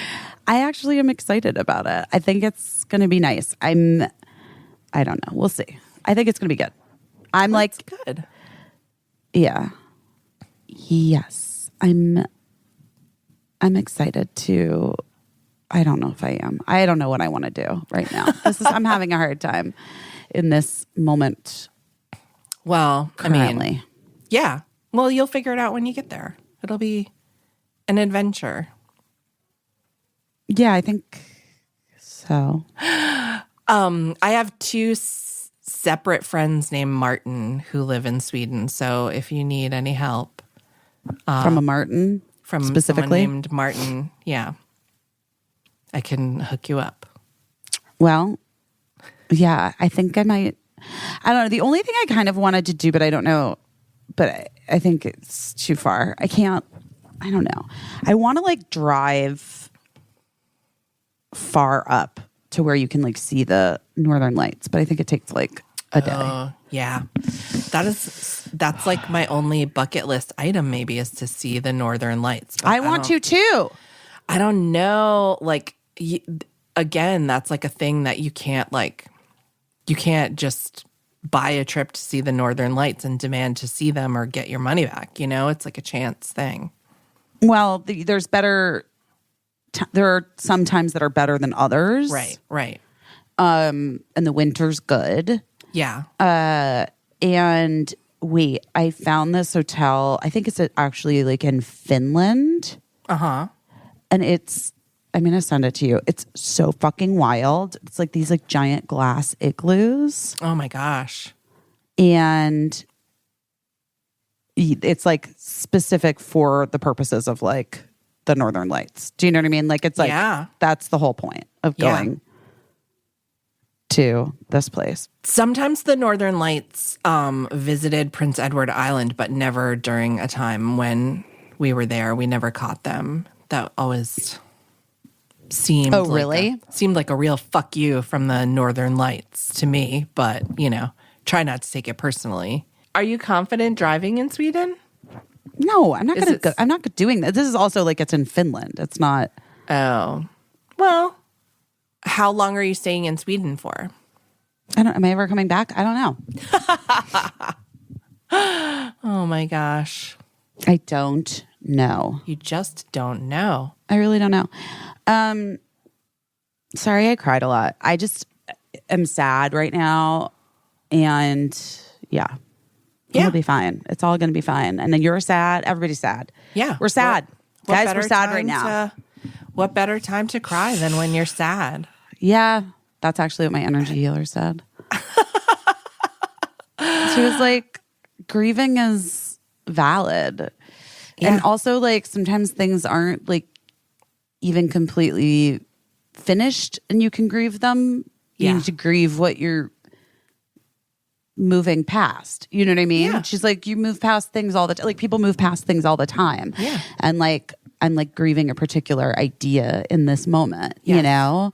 Grieving things that you wish had happened that didn't happen, that aren't going to happen. That aren't happening. Yeah. And, you know, it's also just interesting because of like, you know, where I feel like I was a year ago to now. And like, it's like I'm constantly surprised by the whiplash of life. And like, I know I shouldn't be like, I should try to like get on board with it lashing me, but it's hard to ever, it just is. It's so hard to ever just kind of be with that, you know? But I'm not a person that's afraid of being uncomfortable. I'm really not. I'm not a person that's afraid of change. I mean, I guess maybe at one point I was, but I'm not. Well, I was just going to say that about you is that like one of the things that I love about you and one of the reasons that like I think our relationship is interesting is like that I'm pragmatic and I'm like always like, let's see what happens, you know, like let's try it and let's see. But you are like the opposite. You're like, let's do this and it's gonna happen. And, you know, you really go for things in a way that I admire. Like, I think that's so great. And everybody needs a person like that. But sometimes, like, you know, I'm sure you stick your hand into a wood chipper because, you know what I mean? Like, you're just like, let's go for it and not think too much about what if it goes wrong? Because that's how, like, you know, we're just talking about my mom. Like, she talked herself out of things because she was always thinking mostly of what would go wrong. And like you go for things and like a lot of the times it works out, you know? But I think also sometimes when it doesn't work out, it's maybe feels more surprising to you than it would to like me because I already had in my mind like how it could fail. You know what I mean? Does that make sense? Yeah, it makes a ton of sense. Like, I'm always shocked at my own surprise. Yeah. Do you know what I mean? Yeah. Like, I'm sort of like very, very consistently like I'm surprised right now by my feelings, you know? Yeah. Like, yeah. And it never ceases to amaze me how I like, yeah, I'm always shocked by my own disappointment and grieving when things don't go the way that I want them to. Yeah. Because I do, like, you're right. Like, I go into things like so fucking full steam ahead. Yeah. And I don't consider the possibility that it won't work. Right. And then when it doesn't, or if it doesn't, it really like fucking knocks me to the ground. You're like, it really does. You're devastated. Well, I get devastated. I really get devastated. You're right. Oh my God. Oh my God. Well, I can tell you from the perspective of somebody who is like, you know, when things don't work out and then I'm standing there saying like, yep, this is what I thought could happen and now it's happening. There's no fucking victory in that. You know what I mean? Like, right. There's no victory in being like, yep, I knew it. You know, like that's not a good feeling either. It's not a good feeling when someone else tells you I told you so, and it's definitely not a good feeling when you tell yourself I told you so. No. You know, so I mean, it's like it's 6 of one, half dozen of the other, but I think that's why like I enjoy you so much because we're like, you know, like balanced in that way where I'm like, okay, here's the 3 things we need to consider. Here's the 3 ways it could go. And you're like, okay, yeah, whatever. Let's go though. You know, it's going to be the good way. Yeah, whatever. Cause we're going to do it. And a lot of times we do. And so, you know what I mean? Oh, like we've done it. Let's be real. Yeah. But I do wish that I wish there was a way to mitigate my heartbreak. To live, yeah, I wish there was a way to live like that and not feel heartbreak when something doesn't go the way that you thought, just a little bit. But that's the cost of doing business as that kind of person, right?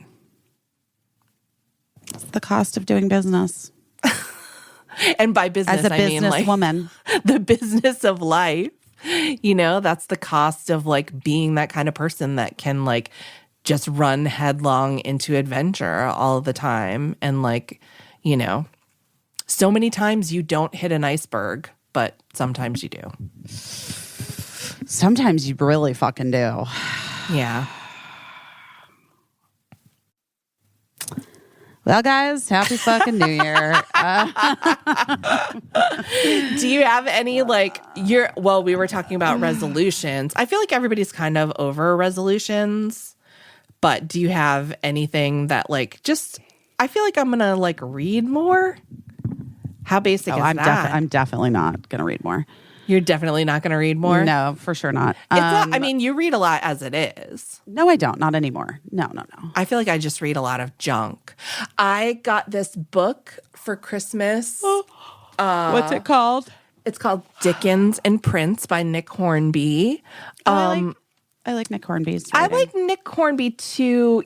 I think like he's a little dude-ish for me. He's always been so dude-ish. You know what I mean? Like it's like he's every dude that I love's favorite writer, and he's really, you know, he's very dude-ish. Whereas like I find Wally Lamb to be like really good at writing feminine characters. Anyway, I don't know what I'm saying. But anyway, I do like Nick Hornby. And he wrote this book called Dickens and Prince that's like comparing two of my favorite people, Charles Dickens, Victorian novelist, and Prince, American rock star. But right in the first page, not the first page, but in the first few pages, he mentions like Nick Hornby's talking about people that have influenced his writing, and he name drops my friend Elizabeth McCracken. Oh, that's cool. Yeah, which is so cool. Elizabeth was a colleague of our friend Kathy from college, who they were librarians together, and Matt and Elizabeth were in Kathy and Michael's wedding, everything. But we've gotten to know Elizabeth over the years, and I thought that was so cool that she was like name dropped in this book. And I'm really excited to read that. But it's a little book, so I think it'll only take me a couple hours maybe. Well, I like that you're going to read more. I'm, again, not going to. But I don't know what I'm going to do, but it's going to be good, whatever it is. You're going to just decide, and I'm gonna nail it. I'm really going to nail it. Yeah, I don't know. Oh my gosh. Gina just came over to have her head petted, so I'm petting Jeannie's head. That's Gina's She's resolution. So cute. She is so cute. I feel like everyone I know has a Gina. I realized that over like looking at Instagram. I feel like everybody has a golden doodle? A golden doodle now. It's like the most trendiest. Yeah, it's the most popular dog. Who knew? I didn't really realize that. And then I was didn't. like, how long when we have all got these her, people? I didn't. That wasn't a thing. I don't remember seeing ever many doodles. Yeah, but they just became very popular, and I'm happy for them. Yeah, happy for them. I have seen, what do you think about this when the, we know about the nurses getting trouble on TikTok for saying like what grossed them out about people that came into the hospital. Do you remember that? Like women that were about to give birth. But I've also seen a lot of TikToks where vets are like, here's what kind of dog I wouldn't get after like being a vet or like after working in like a vet's office. Like when they say golden doodle, would that like upset you or hurt your feelings on Gina's behalf? No, I don't give a fuck. They don't have to have. So don't have Gina a vet. I don't know what to tell you. I wondered. Because people. What do they say? I think are golden doodles not good? No, I think it's because they're like because maybe they're anxious or something. I don't know. I can't remember. Golden doodles aren't anxious, but they're bred to be emotional support dogs. I don't know exactly what, but I do know that I saw a vet say that they wouldn't get a golden doodle, but it wasn't for like a health reason or whatever. I think it was like a behavior reason. But then they said other things, other breeds of dogs for like health reasons, et cetera, et cetera. No. Gina? Oh, separation anxiety. They have. I think that the pandemic dogs do. Yeah. Gina doesn't have separation anxiety. That's good. Like she doesn't bark or whine or cry when we leave at all. Oh, good. Ever. It says she just like sleeps. Reasons why you would consider not getting a golden doodle are very high energy. Yes, which that is true. Yeah. Gina definitely needs to like run around and go to the dog park and like run with other dogs and play. Yes. That they're high maintenance because of like their fur. Uh-huh. Yes, that's true. That they're expensive because of the high fur maintenance. I would agree. I don't know. Oh my God. You there? Hello? Well, Mercury is in retrograde. I do want to say that. But are they expensive because they make you drop your Zoom recorder and then they headbutt you? Oh my God. Come here, girl. That could be possible. Are you okay? But I just wondered, it always makes me wonder because people are so like, they love their dogs so much. I always wonder if those vets on TikTok that are like, I wouldn't get this breed, if they're like just causing people intense pain, because I would think that people would be so defensive of their dog breeds. Yeah. I mean, wait, now I'm concerned though, because I think I knocked those pills off. Wait, hold on. Oh God. Okay. Oh, Jesus Christ. Caissie. I mean, because we can't have Gina take a 5 ounce. Oh God. remember how many were left. Okay, I just have to walk. You just stay with me. I don't know where they are. Yeah, I don't know. I mean, it doesn't bug me when anyone... It doesn't bug you when no, somebody's but like it's that. like, but like if somebody, you know, like let's just say if I loved fish and someone Right. was like not for me, that it wouldn't bother me. Right.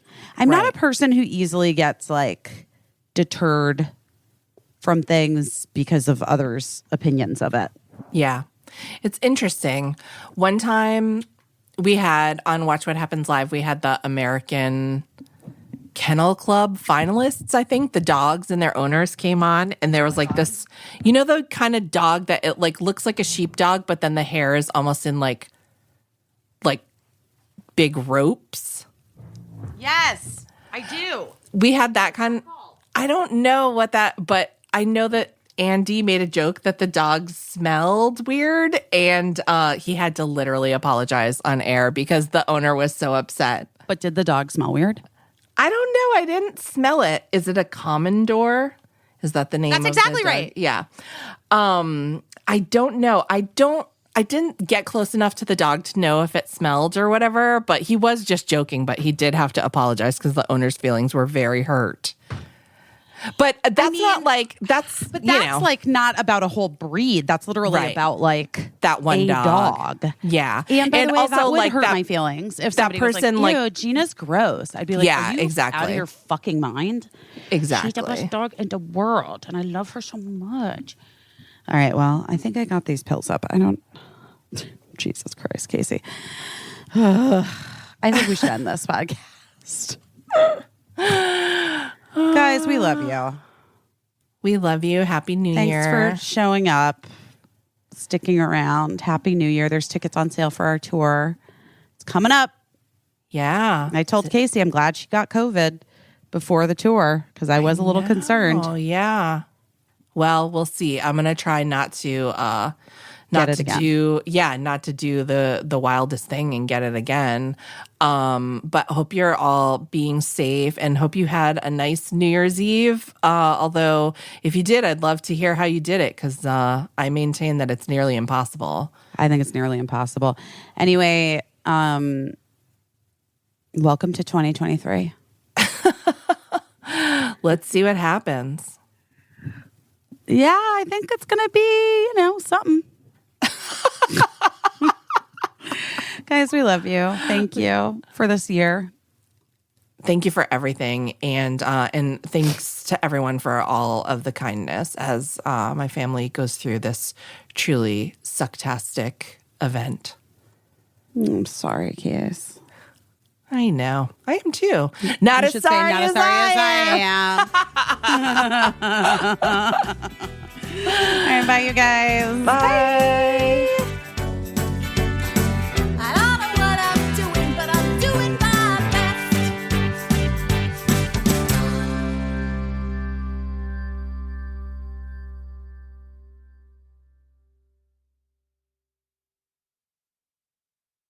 Oh, no.